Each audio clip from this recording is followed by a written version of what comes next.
So over the past few weeks, the NFL prediction train has been rolling at full steam ahead, and many of the industry's top outlets and talking heads are sharing one thing in common. They are discounting the Cleveland Browns. The main culprits this week are PFF and Bleacher Report. So, PFF's defensive line rankings for the 2024 season. I'm sure that you've seen a lot of posts like this on Twitter and Instagram basically every day for the past few weeks as they're hyping up the 2024 year. I think the general consensus has been, why the hell are the Jets so high on all of these lists? Are the Browns really only the 5th best defensive line in the NFL? How's that possible? They have the best player. They have the highest graded single season player in Myles Garrett with a 94 grade last season. PFF has claimed that this ranking is based upon the following: the talent and depth at each position, including 3-4 outside linebackers as edge rushers, and therefore part of the defensive line for the purposes of this article. What I did was I went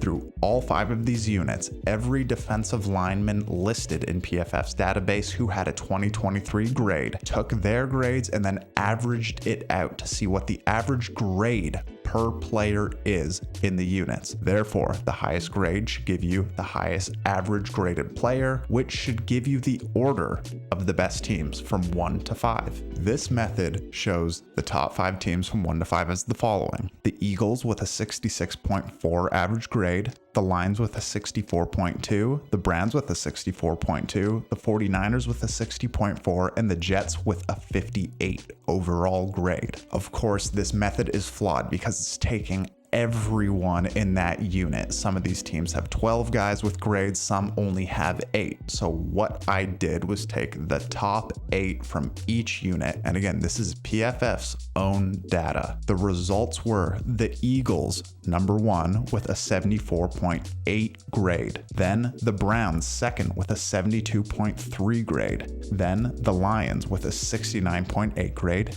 Then the Jets at 4 with a 68.1 grade. And then the 49ers 5th with a 67 overall grade. That is almost the complete reverse of the order that they presented to the public with their rankings. How can a company whose whole identity is based upon the idea of being objective and statistic based present this kind of list? Meanwhile, the rhetoric is in full force and they're putting the big market teams like the Jets and the 49ers up in the 1 and 2 spot. They place the Eagles in the 3rd to rage bait them, make them come out and fight in the comments. And then the lower market teams, the Lions and the Browns, in 4th and 5th. But now let's talk about coaching rankings. You would think that the guy who has won 2 out of 4 Coach of the Year awards in his 4-year career so far would be a top 10 coach. However, John Middlekauf on his podcast 3 and Out, which I love, I need to preface this and of course qualify all these statements. I think Middlekauf is amazing. I think 3 and Out is the best all-around NFL podcast on the internet. He made his list, the top 10 coaches he would take in order not named Andy Reid. So in this situation, Stefanski just needs to be viewed as a top 11 coach to make this list. However, you're going to see, based on my analysis of his criteria and the people he chose, that he should have been more in the mix. He should have been a lock for one of these spots. I love a head coach who calls the plays and impacts the quarterback. So here it is from 10 to 1. Sean McDermott. He inherited a joke franchise. The Bills were a laughingstock when he showed up. Mike Tomlin, Shane Steichen. When I look at Shane Steichen, I go, he's everything I want in a coach. He's worked with every different style of starting quarterback. Dan Campbell. You think Sean McDermott inherited a shitty operation in Buffalo? It doesn't get any worse than Detroit. They hadn't been to the NFC Championship game since 1992. DeMeco Ryans, Matt LaFleur, John Harbaugh, Jim Harbaugh, Sean McVay, and Kyle Shanahan. Look, I'm not delusional. I know that Dan Campbell has officially accomplished more. He made it to a conference title. Stefanski has only been as far as a divisional. And I know that DeMeco Ryans housed Cleveland in the playoffs last year. And even as a Browns fan, I can acknowledge the greatness in Mike Tomlin. However, a lot of people could make the argument that he inherited a lot of the pieces that he took to win a Super Bowl against Arizona and the organizational stability that the Steelers have basically always had. So a big part of the reason why Sean McDermott and Dan Campbell were on these lists, considering that they weren't quarterback guys, offensive coordinators who call the plays and lead the offense in a very offensive modern NFL, was that the situations they inherited were crazy, in disarray, disorganized. But if we're going to talk about disarray with the Bills and the Lions, why are we discounting the Browns, who is the media darling of disarray? Everyone loves to talk about how bad the Browns have been, how much of a dumpster fire their organization is. So let's get right down to the raw stats. Who inherited the worst situation?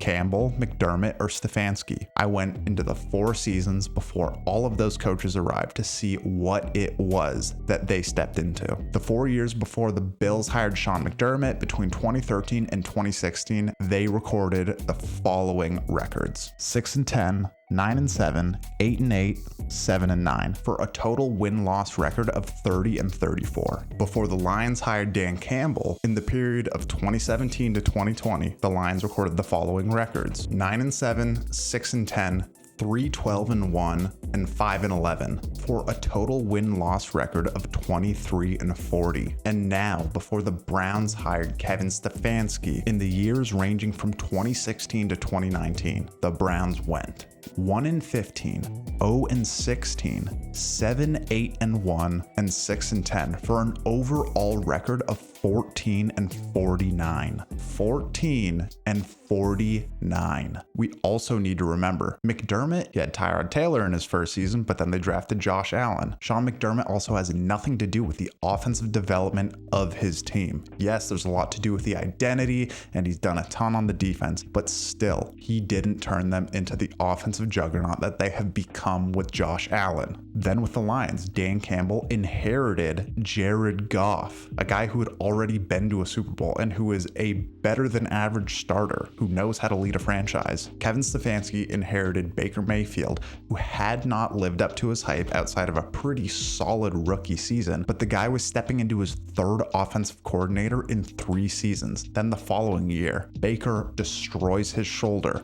Then he makes Jacoby Brissett look like a decent starter. And then we all know what he did last year with 5 different starting quarterbacks. And in all of that, he had his hand fully in the development and was calling the plays throughout all of this. This is why I get so bothered with people wanting to fire Stefanski. Are you forgetting where the Browns were just 4 seasons before he showed up, 3 seasons before he showed up? This was the biggest laughingstock in the league by far. And I think that even the media, the informed media, people like John Middlekauf, who was an NFL scout, forget how bad they were. They were much, much, much worse than Detroit and Buffalo. For our final topic of the day, we are going to look at an extremely misinformed and uneducated piece of journalism. We have the great and powerful Bleacher Report giving their picks on who will finish last in every division. So who do you think they picked to finish last in the AFC North? The Browns, of course. But what is the rationale behind this genius pick? You can bet that they ignored that, yes, Cleveland has the reigning coach of the year, defensive player of the year, assistant coach of the year. They instead stayed with the usual. Deshaun Watson hasn't looked the same since 2020. When are people going to understand that that is an irrelevant knock against Cleveland and more of a supporting fact that they are a great team? They haven't had outstanding quarterback play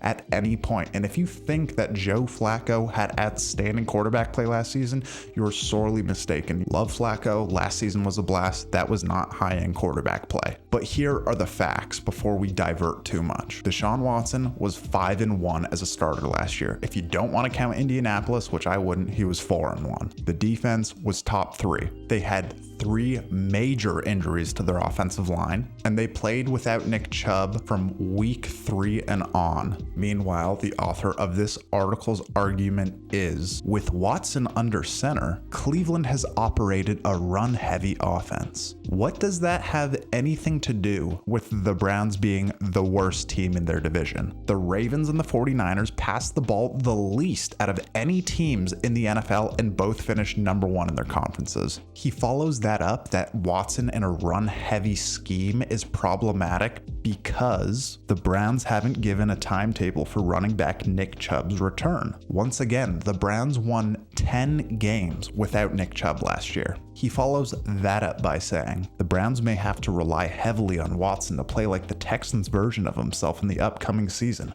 which may be troublesome for this offense. So I guess the logic is this. Hey, remember the two biggest names that you played the majority of last season without? And who you won the bulk of your games last season without? They're going to cause you to lose more games than you did last year because they're going to return at some point this season. You may think that I'm pulling these quotes out of context, but listen to how he finishes his rationale up. When you bundle Watson's inefficiencies with Chubb's questionable status and 3 offensive tackles coming off season-ending injuries, anyone could understand why Cleveland could take a step back in 2024. That's an astounding way to frame this, when instead you could say this. With Deshaun Watson returning from injury after going 5-1 as a starter last season, and the return of Pro Bowl running back Nick Chubb, who was injured in week 2, as well as their 3 offensive tackles who they played the bulk of their season without, and a second season under award-winning Jim Schwartz, you could see why the Browns could win the AFC North. It is very easy to make that argument, but it is even easier to make lazy arguments like this guy is making on Bleacher Report. Regardless, people are just going to continue to discount the Browns, like I mentioned, and everyone always mentions in the comments they're better when they're underdogs. I believe that to be true, but it is just so infuriating when this stuff tries to get shoved down your throat that the team just isn't that good. And the same talking points over and over of Watson hasn't looked the same since 2020. He's going to need to be the same for them to be a playoff team. No, they're not. They did it last year with him only playing 6 games, and we saw what they did. They did it without Nick Chubb. They did it without Jack Conklin. They did it without Jedrick Wills for a long period, and they did it at the end of the season without DeJuan Jones. They did it with injuries to Grant Delpit, to Denzel Ward for some moments in the year. So again, with all of those pieces returning, with all of the signings and the draft picks that they've brought in, are we seriously still going to keep pointing to one guy being the whole reason for why a team isn't going to succeed in Deshaun Watson? Deshaun Watson does not have to be an all-star for this team to make the playoffs. To win a Super Bowl, he's going to have to turn it on, without a doubt.